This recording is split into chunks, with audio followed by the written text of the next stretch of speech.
Look, earlier, John, I'm sorry if you scroll back. Earlier we Yeah, touched sure. on the 777 conversion programs and, of course, some of the broader market dynamics. So just wanted to sort of picking up on that, obviously values and lease rate assumptions are always a key part of the story, right? So I just want to get you guys' thoughts on where do you guys currently see in the market value for lease rate for a converted, 777 300EI aircraft?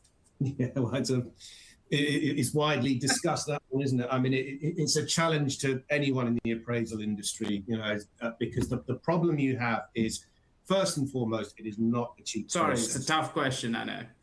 I know, but it is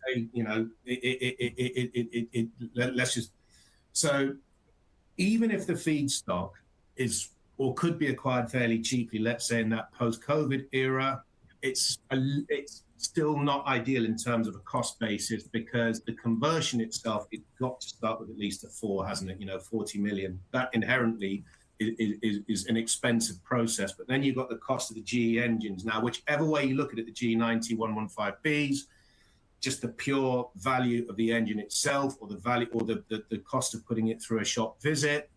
It doesn't matter which way you look at it, you're into the aeroplane you've got to be into it well above 70 million, I think, these days, because the feedstock, that varies massively between the condition of the aircraft. But when you add everything up, whichever way you look at it, it's got to be well into the $70 million, if not even more than that. And obviously a lease rate, if you take a lease rate factor of just under 1% or thereabouts, you're looking probably, it's got to be 750K plus dry lease rate, monthly dry lease rate rental, if not going up even into the 800s to cover that high cost. The problem we have, though, is that you begin easily. Yeah, easily. But the problem is you begin to encroach on the factory freighter, but or on the early factory freighter, which also would probably trade at that amount. Of course, you don't see that many trade points on the early factory freighters because they remain so popular with their original carrier.